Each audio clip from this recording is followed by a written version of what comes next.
आजकल उत्तराखंड में भूमाफियाओं का डंका बज रहा है। आए दिन कोई न कोई भूमाफिया सरकारी जमीनों पर कब्जा कर रहा है और वहीं ताजा मामला राजधानी देहरादून के खालंगा से है, जहां पर भूमाफिया ने कब्जा करते हुए खालंगा के संरक्षित वन क्षेत्र की 40 बीघा भूमि पर तारबाड़ और गेट लगा करके कब्जा शुरू कर दिया और इसका वीडियो सोशल मीडिया पर वायरल हो गया। और इसके बाद में वन विभाग हरकत में आया और सुबह होते ही जांच के लिए टीम के साथ में वहां पहुंच गए और जिसके बाद में कार्य कर रहे लोग वहां से भाग खड़े हुए और वहीं पर्यावरण प्रेमी भी वहां पर पहुंचे और भूमाफियाओं द्वारा किए जा रहे अवैध निर्माण को उखाड़ दिया। और उनका कहना है कि सरकार के संरक्षण में ये भूमाफिया फल फूल रहे हैं और साथ ही इसमें विभाग के अधिकारी भी संलिप्त है। हमारी खेती की ज़मीन तो माफिया के कब्जे में जा ही रही है, लेकिन अब जंगल भी अब हमारे हाथों में नहीं रहे और लगातार यहाँ पे जो खलंगा का जंगल है इस पर माफिया कब्जा कर रहा है और ये पूरा एरिया रिजर्व फॉरेस्ट में है। रिजर्व फॉरेस्ट में आप देखेंगे यहाँ पर तारबाड़ कर दी गई थी, यहाँ पर गेट लगा दिए गए थे, यहाँ पे कैंपिंग काम होना था और बताया जा रिजॉर्ट बनना था। तो ऐसे कैसे हो सकता है कोई माफिया यहाँ पर आ जाए और वन विभाग को पता ना हो? इसमें कहीं ना कहीं भूमिका स्थानीय नेताओं की भी है, वन विभाग के अधिकारियों की भी है। और आप देखेंगे पूरे जंगल में यहाँ पे साल के जो प्रजाति के सुरक्षित प्रजाति के पेड़ हैं, छोटे बड़े बहुत सारे हजारों की तादाद में पेड़ काट दिए गए हैं। क्यों नहीं अभी तक? नमस्कार, आप देख रहे हैं नेशन 27 में आपका होस्ट वह पेटवाल। कल आपने एक वीडियो जरूर देखा होगा जिसमें खलंगा के एक हरे भरे जंगल में यहाँ पर एक भूमाफिया यहाँ पर कब्जा करने की कोशिश यहाँ पर कर रहे थे। उसी विषय में हमारे साथ मौजूद हैं आज शिव प्रसाद सेमवाल, जो वरिष्ठ हमारे पत्रकार भी रहे हैं और इस समय राजनीति में अपना हाथ भी आजमा रहे हैं। उनसे बातचीत करेंगे, जानेंगे कि क्या कुछ रहा है इस मामले को लेकर। सेमवाल जी, एक सरकार की नाक के नीचे एक बड़ा मामला यहाँ पर होता दिखाई दे रहा था।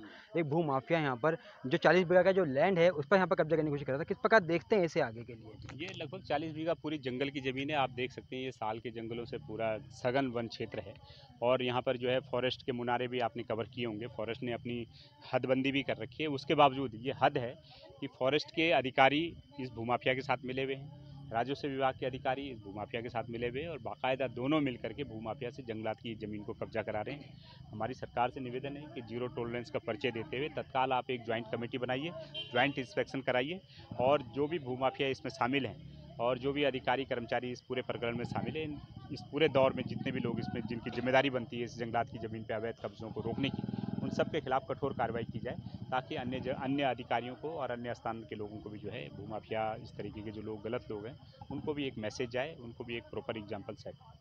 सिंबल जी, लगातार यहाँ पर एक तरफ जहाँ भू कानून की यहाँ पर बात चल रही है कि भू कानून यहाँ बना है, लेकिन वहीं पर उतने ही ज़्यादा यहाँ पर भू माफिया जो यहाँ पर बनते हैं यहाँ पर जा रहे हैं। लगातार जो सरकारी ज़मीनें हैं उन पर यहाँ पर कब्जे होते जा रहे हैं। इस पे किस प्रकार देखते हैं कि जो सरकार इन पर नियंत्रण नहीं कर पा रही है? देखिए, आप कितना भी कठोर कानून बना लीजिए, जब तक नीचे के लेवल पे उसके इम्प्लीमेंटेशन कराने वाले अधिकारी संजीदा नहीं होंगे, जब तक वो भ्रष्ट होंगे, तब तक आप कितना भी कठोर कानून ले आइए उसका पालन नहीं होने वाला।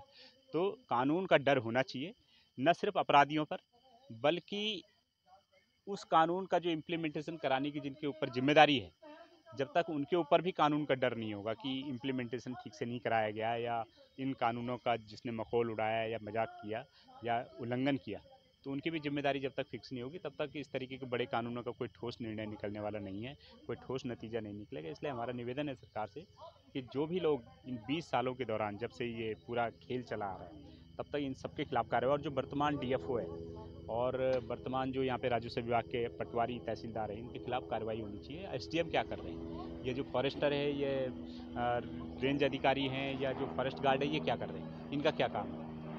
इनके खिलाफ जिम्मेदारी फिक्स हो, पहले सब तत्काल प्रभाव से इन सब लोगों को सस्पेंड किया जाना चाहिए, मजाक बना रखें।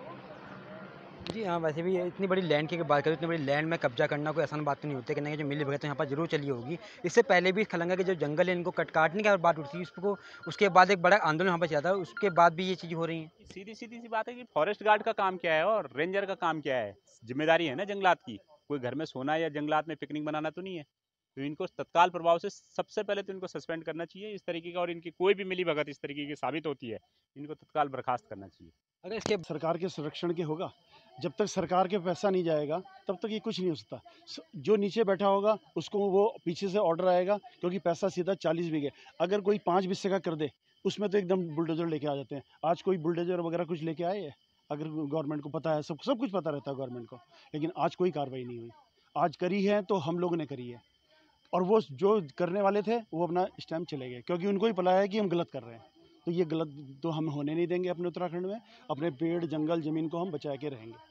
एक तरफ तो सरकार जल जंगल ज़मीन को बचाने की बातें यहाँ पर करती है, दूसरी तरफ इस प्रकार के जो भूमाफिया हैं यहाँ पर अवैध तरीके से जंगलों पर कब्जा करने की कोशिश यहाँ पर करते हैं। आखिर ये जो भूमाफिया इनके हौसले इतने बुलंद क्यों हैं? क्योंकि जो सरकार में बैठे हैं लोग हैं वो इनको करने यहाँ पर संरक्षण यहाँ पर दे रहे हैं, जिस प्रकार से हमारे जो जंगल हैं उनको ही कब्जा कर रहे हैं। बहरहाल ये मामला सबके सामने आया है, तो यहाँ पर लोगों ने जो काम यहाँ पर चल रहा है उसको यहाँ पर रुकवा दिया गया है। लेकिन आने वाले समय में कहीं ऐसे भूमाफिया और होंगे जो इस प्रकार के जो जंगल होंगे उस पर कब्जा करने की कोशिश यहाँ पर करेंगे। अब देखना ये होगा सरकार इन भूमाफिया पर किस प्रकार के जो कड़े एक्शन है वो यहाँ पर लेती है। बहरहाल के लिए इतना ही। अपने सहयोगी निखिल कटारिया के साथ में देहरादून से वेबपोर्टल की खास रिपोर्ट।